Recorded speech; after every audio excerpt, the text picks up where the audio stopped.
O que você acha sobre a oração em línguas? Muitas pessoas não acreditam, outras acreditam, outras acham que é só esse tipo de oração que o crente deve ter. Nós sabemos que existem muitas dúvidas acerca disso. Pensando nisso, o apóstolo Paulo escreveu um capítulo todo para falar disso. Exatamente, é o que nós vamos ler hoje, 1 Coríntios, capítulo de número 14. Paulo explica a importância da oração em línguas, a importância da oração, na nossa língua materna, mas também explica sobre a importância da profecia, sobre línguas, sobre interpretação. Então enche seu coração de expectativa, porque nós vamos avançar. Se você é novo aqui no canal, já se inscreve aqui embaixo, já ativa o like, já ativa o sininho também, para você ser avisado, porque todo dia tem algo que vai falar ao seu coração. Já escreve aqui para mim. E aí, você é batizado no Espírito Santo? Você ora em línguas? Escreve aqui: pastor, sou do fogo, sou cheio, rodo e já falo em línguas. Pastor, ainda não sou, ou não acredito. O que é que você pensa sobre isso? Escreve aqui para mim, eu vou ficar muito feliz de saber o que é que você acredita, o que é que a sua igreja acredita. Bora lá, 1 Coríntios capítulo de número 14, versículo de número 1. Nós vamos ler do 1 até o 25. E ele diz assim: que o amor seja o maior objetivo. Contudo, desejem também os dons espirituais, especialmente a capacidade de profetizar. Pois quem fala em línguas fala apenas a Deus, pois ninguém o entende, e em espírito fala verdades ocultas. Mas aquele que profetiza fortalece, anima, conforta os outros. Quem fala em línguas fortalece a si mesmo, mas quem profetiza fortalece toda a igreja. Gostaria que todos vocês falassem em línguas, mas gostaria ainda mais que todos profetizassem, pois a profecia é superior ao falar em línguas, a menos que alguém interprete o que vocês dizem a toda a igreja, e essa seja fortalecida. Irmãos, se eu for visitá-los e falar em línguas, o que isso me ajudará? Se eu lhes trouxer uma revelação, conhecimento especial, uma profecia, ensinamento, isso lhes será proveitoso. Até mesmo instrumentos inanimados como a flauta ou harpa precisam soar notas com clareza. Do contrário, ninguém reconhecerá a melodia. E se a trombeta não emitir um toque nítido, como os soldados saberão que estão sendo convocados para a batalha? O mesmo acontece com vocês. Se usarem palavras incompreensíveis, como saberá aquilo que estão dizendo? Se o mesmo quer falar, será o mesmo que falar ao vento. Verso 10. Há muitos idiomas no mundo e todos têm um sentido, mas se eu não entendo um idioma, sou estrangeiro para aquele que fala, e ele é estrangeiro para mim. O mesmo se aplica a vocês. Uma vez que estão ansiosos para ter os dons espirituais, busquem os dons que fortalecerão a igreja toda. Portanto, quem fala em línguas deve orar pedindo também a capacidade de interpretar o que é dito. Pois se oro em línguas, o meu espírito ora, mas eu não entendo o que estou dizendo. Então, o que devo fazer? Orarei no espírito, mas também orarei em palavras que entendo. Cantarei no espírito, mas também cantarei em palavras que entendo. Pois se louvarem apenas o espírito, como os outros poderão louvar junto com você? Como poderão agradecer vocês se não entendem o que estão dizendo? Vocês darão graças de forma muito boa, muito bem darão graças, mas não fortalecerão aqueles que ouvem. Dou graças a Deus porque falo em línguas mais do que todos os outros. Verso 18. Dou graças a Deus porque falo em línguas mais que qualquer um de vocês. Ele não está falando de poliglota, tá bom? De poliglota, ele não está falando de falar outras línguas, ele está falando de línguas espirituais. É por isso que ele está falando sobre edificar o povo, tá bom? Então, alguns teólogos tentam até dobrar as coisas aqui, mas gente, é muito claro, não tem nem o que falar. Línguas existem mesmo, né? E elas estão disponíveis nos dias de hoje. E ele fala, no verso 19: contudo, numa reunião de igreja, prefiro dizer 5 palavras compreensíveis que ajudem os outros a falar 10.000 palavras em outra língua. Irmãos, não sejam infantis no entendimento dessas coisas, sejam inocentes como bebês com relação ao mal, mas sejam maduros ao entendimento, pois as escrituras dizem: falarei a este povo em línguas estranhas e por meio dos lábios estrangeiros, mesmo assim esse povo não me ouvirá, diz o Senhor. Portanto, falar em línguas é um sinal, não para os que creem, mas para os descrentes. A profecia, contudo, é para os que creem e não para os descrentes. Ainda assim, se descrentes ou pessoas que não entendem essas coisas entrarem na reunião de sua igreja e ouvirem todos falando em línguas, pensarão que vocês são loucos. Mas se todos vocês estiverem profetizando e descrentes ou pessoas que não entendem essas coisas entrarem na reunião, todos serão convencidos do pecado e julgados por aquilo que disserem.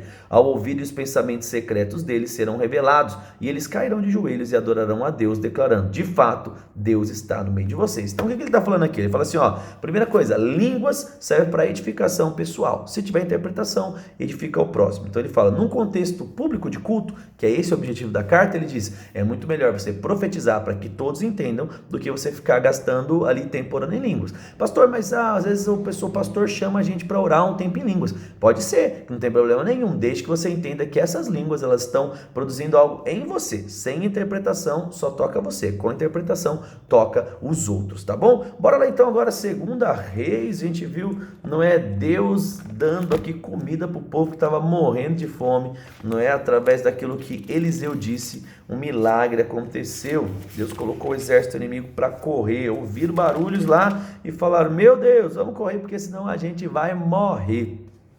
2 Reis 8 diz assim, ó: Eliseu tinha dito à mulher cujo filho ele havia ressuscitado: reúna sua família e mude-se para outro lugar, pois o Senhor proclamou à terra de Israel uma fome que durará 7 anos. A mulher seguiu a instrução do homem de Deus, reuniu sua família e mudou-se para a terra dos filisteus, onde ficou por 7 anos. Ao final de 7 anos, a mulher voltou para a terra dos filisteus e foi para ver o rei, para rever sua casa e terras.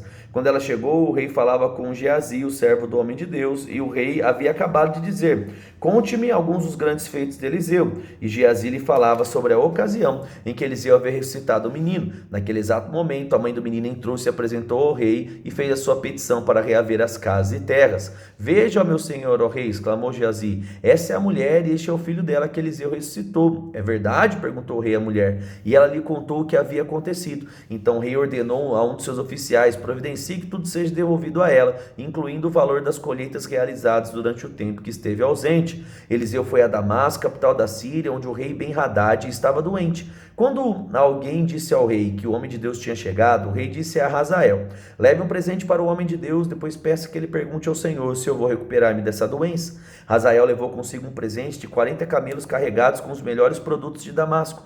Foi vê-lo e disse: seu servo Ben-Hadad, rei da Síria, me enviou para perguntar se ele vai se recuperar da doença. Eliseu respondeu: vai e diga, certamente se recuperará. Na verdade, porém, o Senhor me mostrou que ele certamente morrerá. Eliseu olhou fixamente para Hazael e até deixou constrangido. Então o homem de Deus começou a chorar. Por que o Senhor está chorando? Perguntou Hazael. Eliseu respondeu: sei das coisas terríveis que você fará com os israelitas. Queimará cidades fortificadas, matará os jovens à espada, e esmagará as criancinhas, e rasgará o ventre das mulheres grávidas. Hazael disse: como é que alguém tão sem importância como eu poderia fazer coisas tão grandes? Eliseu respondeu: o Senhor me mostrou que você será o rei da Síria. Hazael se despediu de Eliseu, e quando voltou, o rei lhe perguntou: o que Eliseu lhe disse? Hazael respondeu: disse que o Senhor certamente se recuperará. Mas no dia seguinte, Hazael pegou uma coberta, encharcou em água e segurou o rosto do rei até que ele morresse. E Hazael então foi o sucessor no reinado da Síria.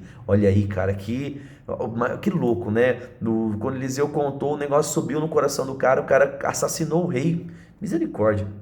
16. No 5º ano de Jorão, filho de Acabe, o rei de Israel, enquanto Josafá reinava em Judá, Jeorão, filho de Josafá, começou a reinar em Judá. Jeorão tinha 32 anos quando começou a reinar e reinou em Jerusalém por 8 anos. Seguiu o exemplo dos reis de Israel e foi tão perverso quanto a família do rei Acabe, pois se casou com uma das filhas de Acabe. Jeorão fez o que era mau aos olhos do Senhor. E aí, o que a gente sabe? Que vai dar ruim esse negócio. Verso 19. Mas o Senhor não quis destruir Judá, pois havia prometido ao seu servo Davi que os descendentes dele continuariam a brilhar como uma lâmpada para sempre. Durante o reinado de Jeorão os edonitas se rebelaram contra Judá e proclamaram seu próprio rei. Então Jeorão saiu com todos os seus carros de guerra para atacar a cidade de Zair. Os edomitas cercaram o rei e os comandantes dos seus carros, mas ele saiu à noite e os atacou. Contudo, o exército de Jeorão desertou e voltou para casa. Até a noite, portanto, Edom é independente. Até hoje, portanto, Edom é independente de Judá. A cidade de Líbna também se rebelou nessa ocasião. Os demais acontecimentos do reinado de Jeorão e tudo que ele fez estão registrados no livro da história dos reis de Judá. Quando Jeorão morreu, foi sepultado com seus antepassados na cidade de Davi. Seu filho Acasias foi então seu sucessor. Verso 25. Acasias, filho de Jeorão, começou a reinar em Judá no 12º ano do reinado de Jorão, filho de Acabe, rei de Israel. Acasias tinha 22 anos quando começou a reinar e reinou em Jerusalém por 1 ano. Sua mãe era Atalia, neta de Omri, rei de Israel. Acasias seguiu o exemplo da família do rei de Acabe. Fez o que era mal aos olhos do Senhor e a família de Acabe, pois se casou com uma mulher dessas famílias. Acasias se uniu com Jorão, filho de Acabe, na guerra contra Hazael, rei da Síria, em Ramote e Leade, quando os sírios feriram o rei Jorão na batalha. Ele voltou a Jezreel para se recuperar dos ferimentos sofridos em Ramote. Acasias, filho de Jorão, rei de Judá, foi visitar Jorão, filho de Acabe, em Jezreel, pois ele ainda se recuperava dos seus ferimentos. Então a gente vê aqui maldade, traição, a galera dando as costas para Deus, e a gente já sabe o que espera nos próximos capítulos. Fez o que é ruim, virou as costas para Deus, ó, pum, pancada, colheita braba, braba, braba mesmo, né? Então, misericórdia, misericórdia. Eu não queria estar na pele dessa galera.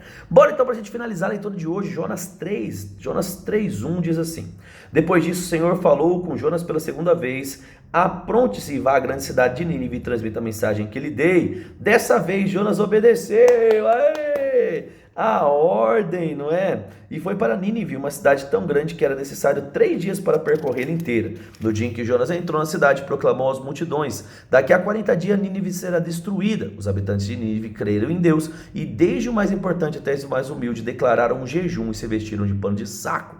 Quando o rei de Nínive ouviu o que Jonas dizia, desceu do trono, tirou as roupas reais, vestiu-se de pano de saco, sentou sobre um monte de cinzas. Então o rei e seus nobres enviaram este decreto a toda a cidade: ninguém, nem mesmo animais de seu gado, de seus rebanhos, poderá comer ou beber alguma coisa. Tanto as pessoas como animais devem se cobrir de pano de saco, e todos devem orar fervorosamente ao Senhor. Deixem os seus maus caminhos e toda violência. Quem sabe Deus voltará atrás e conterá sua ira ardente e não nos destruirá. Quando Deus viu o que fizeram e como deixaram seus maus caminhos, voltou atrás e não destruiu como havia ameaçado. Tá vendo, gente? Quando o coração está arrependido, quando o coração está quebrantado, né? Quando de fato a gente olha e fala: puxa, que foi que eu fiz da minha vida? Que Ele existe graça, existe favor, e Deus é um Deus de novas chances, amém? Então, você que está com a vida torta aí, está longe dos caminhos do Senhor, ei, você só precisa parar e voltar para os caminhos do Senhor. Você que é crente e tem vivido uma vida dupla, né? Uma vida dúbia aí, uma vida estranha,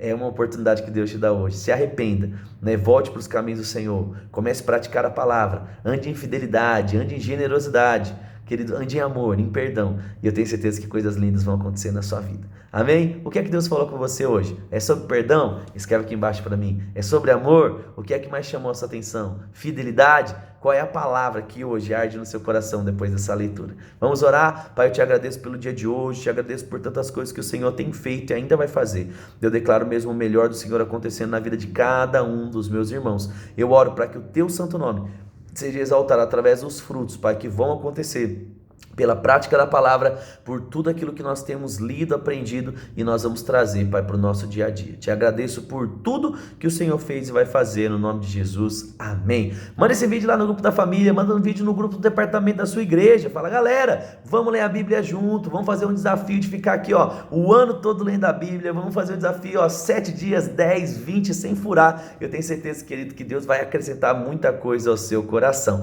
Um privilégio ter você, obrigado pela sua atenção e te espero amanhã. Deixa o like aqui e espero amanhã no próximo vídeo. Um grande abraço e tchau, tchau.